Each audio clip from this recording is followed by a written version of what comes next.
Noches, mis amados hermanos, qué bueno es nuevamente estar aquí con ustedes exponiendo la palabra. Pueden sentarse, por favor. Y con seguridad sé que como cristianos somos las personas del libro y usted en este momento tiene el libro santo en sus manos. Acompáñeme en ese libro, en el libro de Dios, la palabra de nuestro Dios. Diríjase a Mateo, usted lo puede ver allí en pantalla, Mateo capítulo 9. Y llegamos al capítulo 9 y empezaremos desde el versículo 1 hasta el 8. Con seguridad sé que hasta este momento no tengo que abundar mucho en el propósito por el cual Mateo escribe este evangelio a los judíos, pero también soy consciente de que hay personas que nos visitan y que al visitarnos no están muy empapados con la tónica, con el tema que subyace de este evangelio. Recordemos que Mateo hace hincapié a la gran realidad de que el Mesías había llegado a los contornos de la tierra. Así que Mateo, como un judío, escribe a los judíos para dar a conocer a los judíos que el Mesías esperado por ellos estaba en medio de la tierra, en medio de su pueblo. Y es que encontramos en Mateo ese dulzor, encontramos en Mateo ese mensaje, el mensaje del Mesías. Y en términos de Mateo muy judío, encontramos que Mateo escribe y encontramos frases para los judíos que son muy típicas para ellos. En esta sección del Evangelio de Mateo, Mateo nos proporciona el contenido necesario para lo que a continuación se nos va a presentar. Esto es la conclusión acerca de la autoridad divina de Jesús, el Mesías. Todo lo que hasta este momento ha ocurrido, présteme atención, en un estilo muy judío como lo es el de Mateo, centra toda nuestra atención a lo que para Mateo es importante que su audiencia entienda hasta este momento. Permítanme explicarlo un poco más. Si al leer Mateo capítulo 8, capítulo 9, del 1 al 8, usted concluye, como muchos de los judíos de la época del Señor, que Jesús es solo el Mesías nacionalista. ¿Qué significa eso? Sino que Él es uno que quitaría el yugo romano. Solamente usted ha rasgado la superficie. Usted solamente está rasguñando lo superficial y no ha llegado a la profundidad de lo que Mateo quiere enseñarnos. Y es necesario que usted estudie conmigo este pasaje. Mateo capítulo 9, desde el versículo 1 hasta el 8, la palabra de nuestro Dios nos dice: Entonces, entrando Jesús en la barca, pasó al otro lado y vino a su ciudad, y sucedió que le trajeron un paralítico, tendido sobre una cama, y al ver Jesús la fe de ellos, dijo al paralítico: Ten ánimo, hijo, tus pecados te son perdonados. Entonces, algunos de los escribas decían dentro de sí: Este blasfema. Y conociendo Jesús los pensamientos de ellos, dijo: ¿Por qué pensáis mal en vuestros corazones? Porque ¿qué es más fácil decir? ¿Los pecados te son perdonados? O decir, levántate y anda. Pues para que sepáis que el Hijo del Hombre tiene potestad en la tierra para perdonar pecados, dice entonces al paralítico: levántate, toma tu cama y vete a tu casa. Entonces él se levantó y se fue a su casa, y la gente al verlo se maravilló y glorificó a Dios, que había dado tal potestad a los hombres. Jesús aquí está demostrando su poder para perdonar pecados. Y esto a través de un suceso donde podemos ver la fe que trae el perdón. Esto lo vemos en el versículo 2. La incredulidad condenatoria de los versículos 3 al 5. El poder sobre el pecado, y esto lo encontramos en el versículo 6. Y por último, el temor reverente de los versículos 7 al 8. Y quiero que usted camine conmigo en este sencillo bosquejo. Con esto, damas y caballeros, Mateo nos deja con el clímax, creo yo, de esta sección. la capacidad redentora de nuestro Señor Jesús. Y comenzando en el versículo 1, Mateo nos dice, entonces. Y para muchos de nosotros la palabra entonces pudiese ser un conector, pero no en este caso. La palabra griega para entonces aquí introduce algo totalmente nuevo, sin una conexión a lo ya dicho. ¿Qué significa esto? Que Mateo no necesariamente está siendo cronológicamente lineal en este sentido. Nosotros encontramos los paralelos de este pasaje en Marcos y Lucas y encontramos una cronología sucesiva. Pero el propósito de Mateo en este punto no es esto. No sabemos cuánto tiempo ha transcurrido entre la curación que Jesús hizo a los 2 endemoniados y el momento en el que Mateo nos dice que él entra en la barca. ¿Por qué? Porque nuevamente reitero, Mateo no está tratando de ser cronológico acá.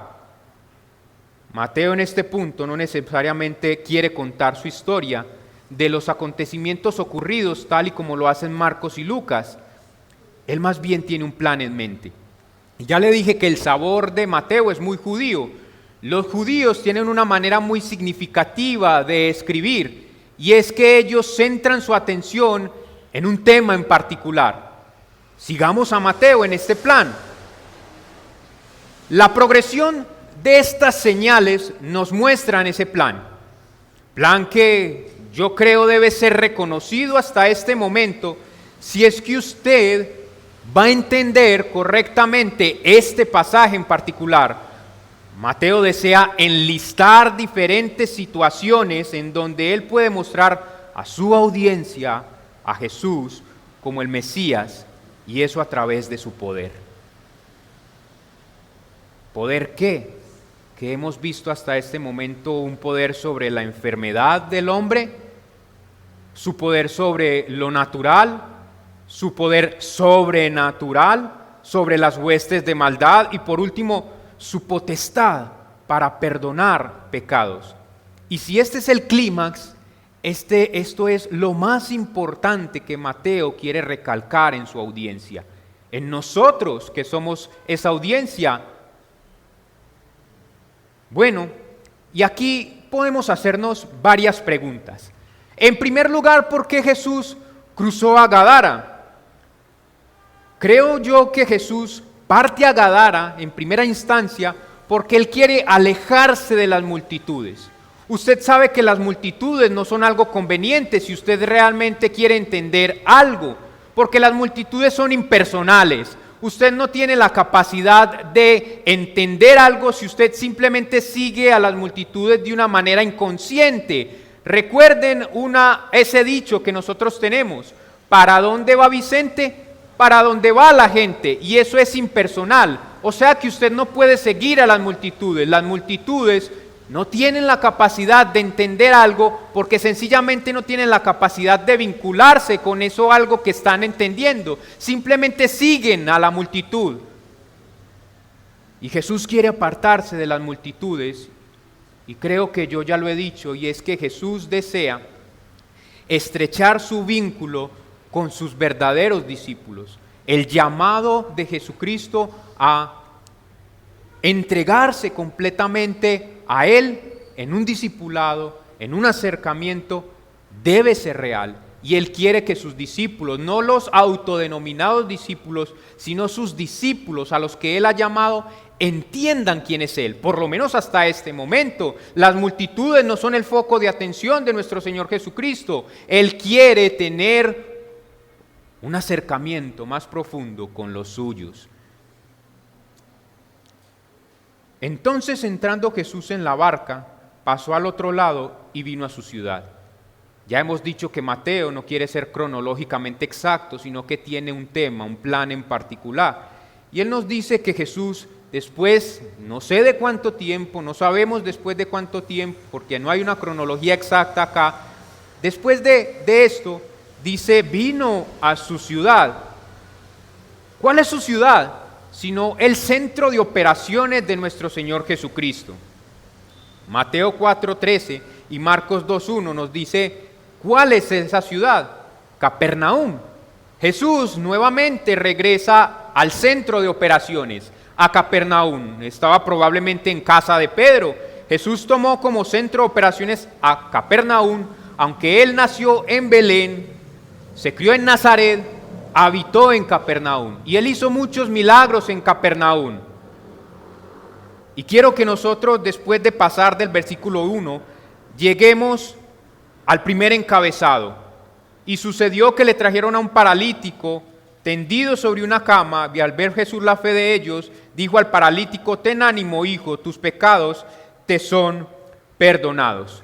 La fama de nuestro Señor Jesucristo se extendía como una chispa en la pólvora. Y cada vez que Jesús llegaba o regresaba a Capernaum, la gente tenía una animosidad para recibir a nuestro Señor Jesucristo. Y ya entendemos por qué. No porque entendieran el mensaje del Señor Jesucristo, sino que veían a Jesucristo como ese genio utilitario, como ese hombre que suplía sus necesidades. Es maravilloso para todos no tener que trabajar. Y si este hombre llena mi barriga, pues es más factible que yo le siga, que yo lo haga rey. Y creo que los que están en autoridad hasta ese momento entienden, hasta este momento entienden que si usted le da al pueblo lo que ellos necesitan, ellos están dispuestos a entregarse por completo al pueblo. Y Jesús estaba supliendo sus necesidades. Estos hombres, como abejas al panal, estaban siguiendo los portentos del Señor Jesucristo porque sus necesidades eran suplidas. Y es así que en ese sentido, en ese orden de ideas, allí atiborrados, nos dicen los relatos de Lucas y de Marcos, allí, en ese lugar en donde nuestro Señor Jesús estaba enseñando las verdades del Evangelio, es donde llega la multitud y donde llegan estas personas. Mateo es un poco más conciso, más directo, pero si nosotros queremos conformar la historia, yéndonos a Marcos y a Lucas, nos enteraremos que al Señor Jesús estar enseñando la palabra de Dios, llegan 4 hombres y un quinto postrado en una cama. 4 hombres llegan allí con el deseo vehemente de que Jesús pues despliegue su poder sobre un hombre que está paralizado por completo. No sabemos las circunstancias por las cuales este hombre está paralizado, pero sabemos que se encuentra en una condición lamentable. Y lamentable no solo para él, sino dentro de la sociedad, porque este era un hombre que era considerado un pecador, porque recordemos que todos aquellos que tenían dolencias, para los judíos era estar relacionado con un pecado directamente, así que había un estigma allí para este hombre. Y dice la palabra de nuestro Dios, y sucedió, o sea que inmediatamente este es un suceso, que le trajeron a un paralítico, y esta es la fe que trae el perdón. Tendido en una cama, y al ver Jesús la fe de ellos, dijo al paralítico: ten ánimo, hijo, tus pecados te son perdonados. ¿Qué es un paralítico? Un hombre que no puede valerse por sí solo, porque está totalmente paralizado desde la punta del pie hasta su cabello más insignificante. Este hombre estaba postrado en una cama. Y la pregunta que surge, con seguridad, damas y caballeros, ustedes se la están haciendo: ¿Jesús perdonó a un paralítico por la fe de otros? Porque lo que el Señor Jesucristo está diciendo es que lo perdona, y pudiésemos inferir que por la fe de otros. No creo eso, mis amados hermanos y amigos. Mateo está mostrando la creencia férrea de que Jesús puede hacer algo por su amigo. Ellos creen que Jesús puede hacer algo. Hasta ahora Jesús ha demostrado poder hacerlo. Usted no puede creer que una fe remota puede perdonar pecados. En las Escrituras y sobre todo en los Evangelios encontramos a nuestro Señor Jesucristo sanando enfermedades por la fe de otros, pero no perdonando pecados por la fe de otros. Usted no puede tener una fe comunitaria y creer que esa fe comunitaria puede salvarlo a usted. Usted no puede estar dentro de una familia cristiana y creer que porque su padre o madre son cristianos, usted entonces es creyente y que eso lo resguarda para salvación. La fe en las Escrituras, la fe en los Evangelios es personal. Pero entonces, ¿qué tenemos acá? Dice, vio la fe de este pequeño grupo.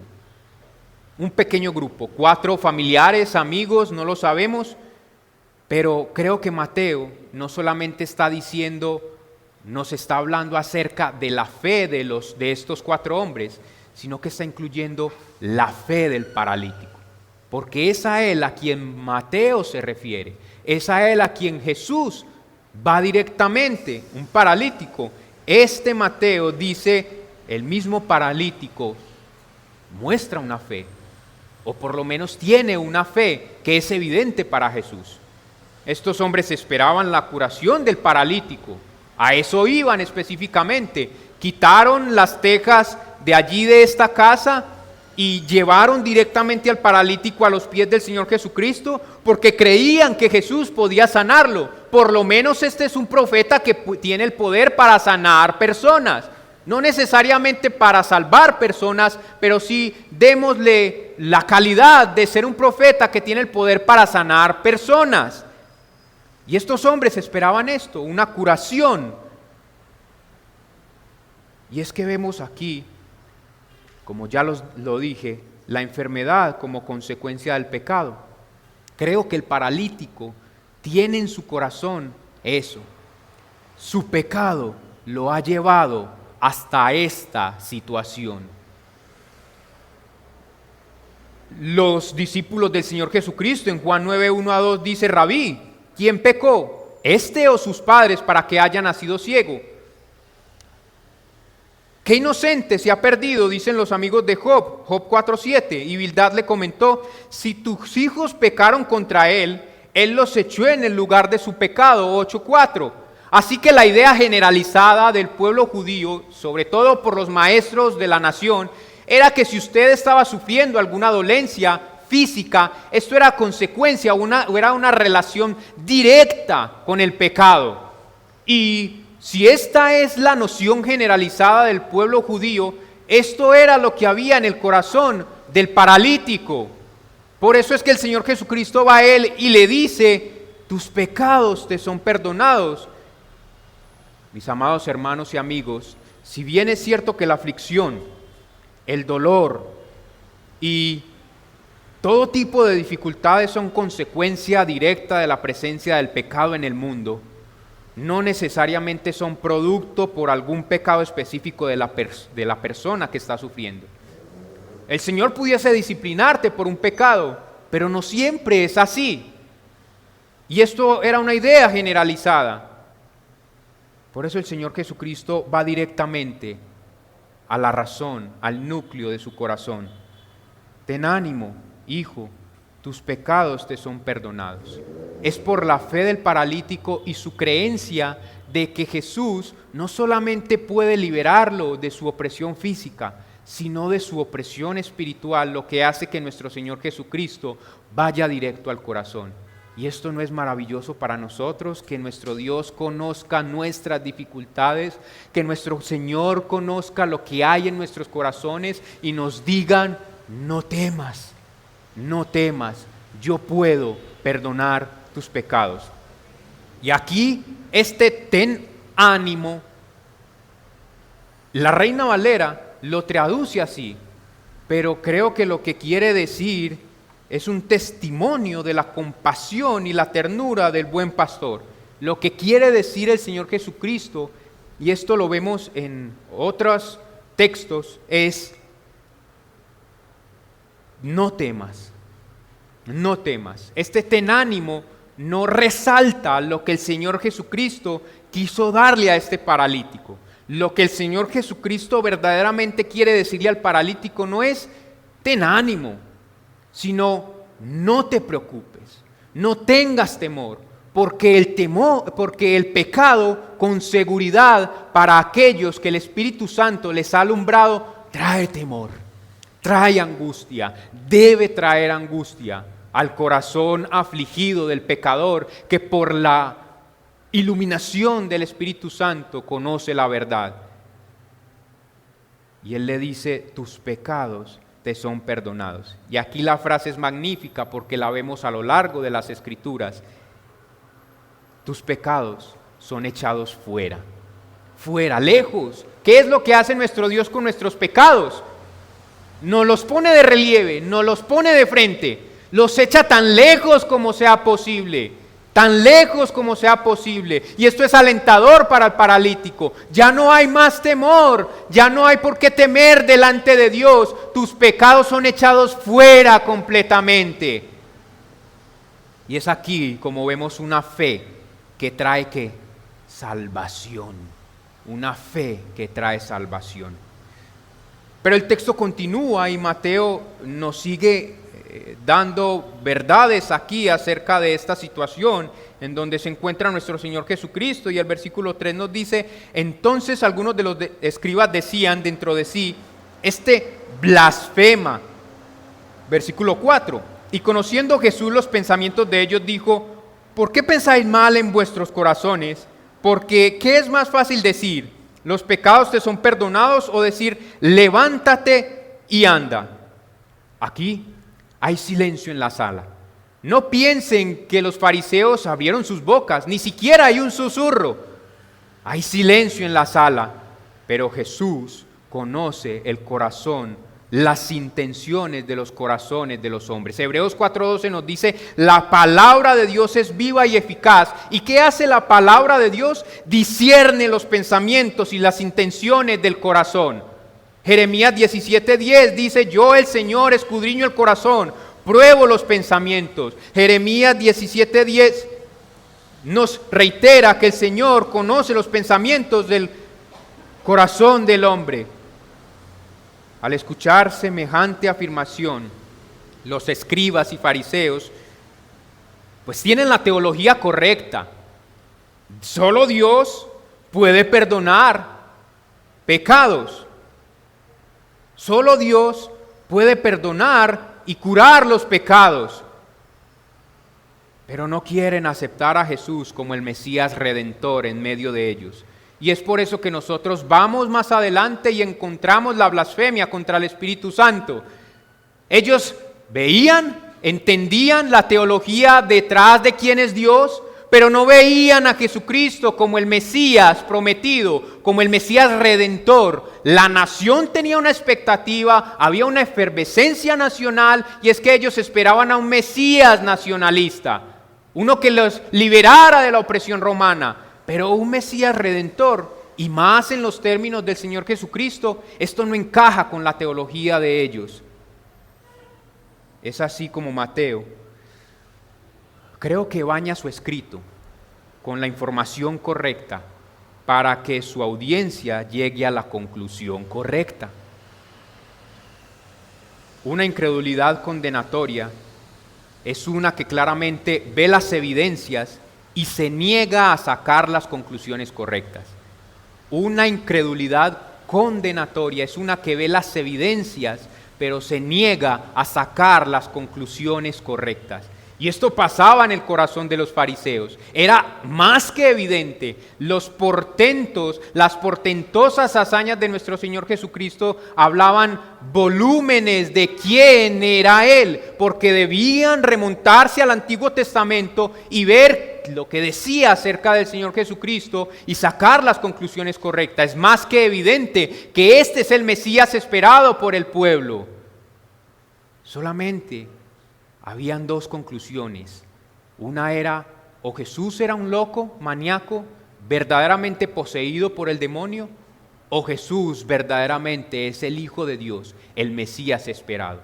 Y si te quedas con la primera, sencillamente estás condenado. Pero si entiendes que Jesús es el esperado Mesías de Israel, y aún así, con esa evidencia, llegas a una conclusión incorrecta, pues Hebreos nos dice, ¿qué más podemos esperar? ¿Qué más podemos esperar? No hay para ti salvación. ¿Qué es más fácil decir? Dice el Señor Jesucristo. Me he presentado ante ustedes con evidencias. Mateo nos está mostrando esa verdad. El Señor Jesucristo sana. El Señor Jesucristo tiene poder sobre lo natural. El Señor Jesucristo tiene poder sobrenatural sobre huestes espirituales de maldad para llegar a una conclusión. ¿Cuál es esa conclusión? El Señor Jesucristo nos dice, ¿qué es más fácil decir? Y quiero que usted subraye esa palabrita, decir. ¿Qué es más fácil hacer? Pensémoslo en esos términos. Y conociéndolos Jesús los pensamientos de ellos, ¿por qué pensáis mal en vuestros corazones? Porque ¿qué es más fácil decir? Y dice específicamente decir, los pecados te son perdonados, o decir, levántate y anda. ¿Qué es más fácil hacer? ¿Perdonar pecados o curar a un enfermo? En términos de hacer, las dos son difíciles. Para el hombre es imposible tanto perdonar como llevar a cabo una sanidad física. Pero aquí la palabra decir es importante, porque ¿qué es más fácil decir? Decir. Bueno, es más fácil decir lo que no se puede mostrar visiblemente. Es más fácil decir lo que usted no puede demostrar visiblemente. Y si yo hoy te digo acá, hermano, tus pecados te son perdonados, eso no es demostrable para nadie. Pero si tú vienes con una enfermedad y evidentemente tienes tus piernas secas, evidentemente tienes un problema, y yo te digo, levántate y anda, y tus piernas cogen fuerza, cogen músculos y nunca las habían tenido y sales brincando, inmediatamente, ¿qué sucede? Es evidente que tengo un poder sobrenatural. Así que lo que el Señor Jesucristo está diciendo es que yo les estoy explicando que yo tengo el poder para perdonar pecados porque puedo evidenciar un poder sobre la enfermedad. Y esta es la conclusión a la que Mateo quiere llegar. El poder sobre el pecado, versículo 6. Pues para que sepáis que el Hijo del Hombre tiene potestad en la tierra para perdonar pecados, dice entonces al paralítico, levántate, toma tu cama y vete a tu casa. Este es el núcleo del pasaje, es el alma del pasaje. Usted puede que no recuerde todo lo que le he dicho hasta ahora, pero si recuerda esto y lo aplica, usted ha sacado provecho de esta enseñanza. Este es el núcleo del pasaje, el alma. En cuanto a cuál era más fácil, tus pecados te son perdonados o levántate, ¿no quieren ambas en igual medida el poder, no requieren ambas en igual medida el poder omnipotente? Con seguridad que sí, por tanto, si Jesús puede hacer la una, ¿no puede también hacer la otra? Jesús aquí equipara su poder sobre la enfermedad con su capacidad de perdonar pecados. Y esta es la conclusión a la que Mateo quiere que su audiencia llegue. Todos los milagros y autoridad de Jesús sobre lo natural y sobrenatural tienen la intención de generar a quienes leen la confianza o creencia firme de que este es el Mesías Redentor. Esta sección en particular, desde el capítulo 8 hasta el capítulo 9, 1 al 8, tienen ese propósito de generar en su audiencia una creencia férrea de que Jesús, al tener el poder sobre el mundo, tiene el poder para librar al mundo del pecado que aqueja al mundo. ¿Me siguen? Más o menos. Pues para que sepáis, dice el Señor Jesucristo, pues para que sepáis que el Hijo del Hombre no miente en cuanto a su autoridad divina para perdonar.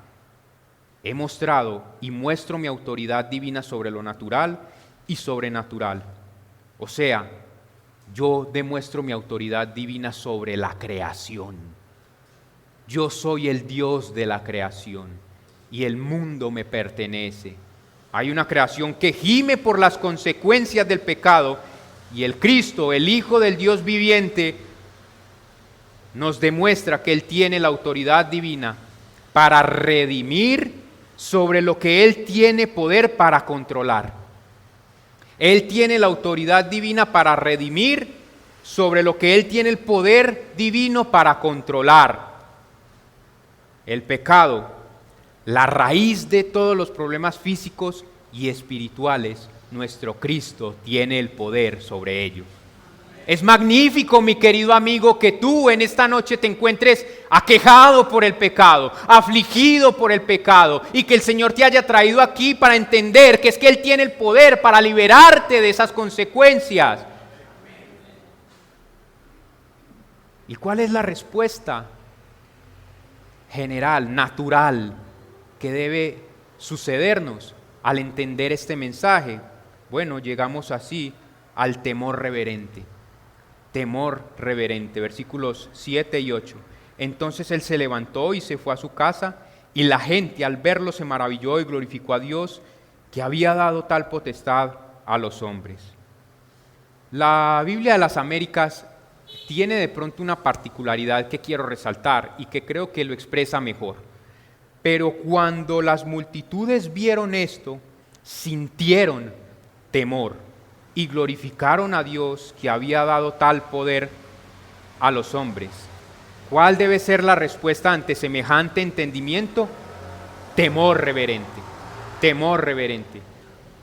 El suceso que Mateo nos quiere mostrar para demostrar que nuestro Señor Jesucristo tiene el poder para perdonar pecados, primeramente lo vemos a través de una fe que trae salvación.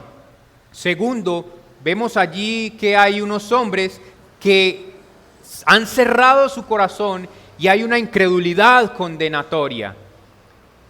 Al tener una incredulidad, el Señor demuestra su poder sanando a un paralítico, y aquí al final vemos que la respuesta debe ser un temor reverente. Algunos lo entendieron, no todos. Otros voluntariamente decidieron rechazarlo. Para quienes lo entendieron y lo entienden en esta noche, la única respuesta natural debe ser un temor sobrecogedor. Las consecuencias del pecado deben sobrecoger tu corazón y entender que solamente hay una opción plausible en esta noche que tú debes escoger: venir a los pies de Cristo, venir a los pies de Cristo. Ciertamente la gloria de Cristo resplandeció por un momento en sus conciencias para toda esta multitud, pero ellos captaron apenas un vistazo de ella, solamente un poco de ella. No lograron verlo como el resplandor de la gloria de Dios y la imagen misma de su substancia. No vieron en Cristo esto, porque rechazaron lo que traería perdón eficaz del pecado. Nosotros vemos las consecuencias de que esta multitud y que toda la multitud que se acercaba a nuestro Señor Jesucristo no entendieran esta verdad, de que todo lo que el Señor Jesucristo estaba haciendo hasta este momento solo lo llevaba a esta conclusión, que Él era el Redentor de su pueblo. Rechazaron lo que traería el perdón eficaz del pecado, al Cordero sufriente en la cruz del Calvario. No podían ver eso. No podían ver al Mesías como el sufriente, por eso estaban condenados. Es más que evidente el mensaje que Mateo quiere atornillar en nuestros corazones. La verdad de que Jesús es el Mesías redentor de su pueblo. Y este es el mensaje principal del cristianismo, si usted lo nota bien. Este es el mensaje principal del cristianismo, no que Jesús puede sanar el cuerpo físico, sino que Él es el sanador del mayor de los males de la humanidad. Y es por eso que yo llamé esta enseñanza así: Jesús el mayor, Jesús el sanador del mayor de los males, el pecado. Jesús el sanador del mayor de los males, el pecado. Jesús sabía que su verdadera identidad y propósito no se limitaban a los milagros. Él quería que las personas entendieran la profundidad de su mensaje y su papel como Salvador eterno. Aunque sus milagros eran evidencia de su divinidad, Él no quería eclipsar su enseñanza y su sacrificio redentor. Por eso es que el Señor Jesucristo constantemente llama a aquellos a quienes sana y les dice: no lo cuenten a nadie, porque Él no quería que la gente se quedara en la superficie, pensando que Jesús solamente era el sanador del cuerpo y no el sanador del alma. Él quería que se enfocaran en la cruz del Calvario y entendieran que en Cristo Jesús hay perdón de los pecados, que hay que Él quita la enemistad entre el Padre y su creación. Y eso yo quiero que quede plasmado en tu corazón. Todos los milagros que el Señor Jesucristo nos enseña aquí en su palabra, no es para que nosotros creamos que estamos en este mundo para no sufrir las consecuencias del pecado. Algunos charlatanes enfocan supuestamente el evangelio en eso, en Jesús como sanador, pero se han quedado en lo que los judíos se quedaron. Se han quedado, para ser concretos, en lo que los escribas y fariseos se habían quedado. Y un evangelio que solamente muestra a Cristo como el sanador del cuerpo es un evangelio condenatorio. Un evangelio que muestra a Cristo Jesús como el Salvador que el pecador necesita es el evangelio bíblico. Y eso es lo que predicamos, es lo que usted y yo debemos predicar cada día en este mundo hostil. Querido amigo, ¿acaso has visto de frente al Cristo doliente? ¿Acaso has visto de frente que los milagros simplemente deben llevarnos como una sombra a lo que verdaderamente Cristo vino a hacer en este mundo? Y es salvar a pecadores. Y tú entiendes eso. Tú eres un pecador aquí mismo. Y Jesús puede decirte, no temas. Jesús te dice, no temas. Si estás afligido por el pecado, ven a Cristo. Ven a Cristo. Y Él te liberará de tus pecados. Del mayor problema que tiene la humanidad. El mayor problema que tú tienes hoy no son tus dificultades económicas. El mayor problema que tú tienes hoy no es tu enfermedad física. El mayor de tus problemas es que eres un pecador en las manos de un Dios airado. Ese es el mayor de tus problemas. Y Jesús es el sanador del mayor de los males, el pecado. Oremos. Bendito Padre, Dios y Rey, oh mi Señor, yo quiero rogarte, Padre, por las almas que tú has traído, nos has encomendado para que presentemos tu mensaje claramente. Tú eres el Mesías Redentor, más que el Mesías nacionalista. Tú quieres que nosotros vengamos en tus términos, no en los que nosotros deseamos. Y tus términos son estos. Tú eres el Redentor de la humanidad, aquel que sufriría en la cruz del Calvario para perdonar los pecados. Ayúdanos a creer y ver esa verdad. Ayuda, Señor, al pecador aquí en esta noche a venir a los pies de Cristo sin temor, porque Él puede liberarlo de su pecado.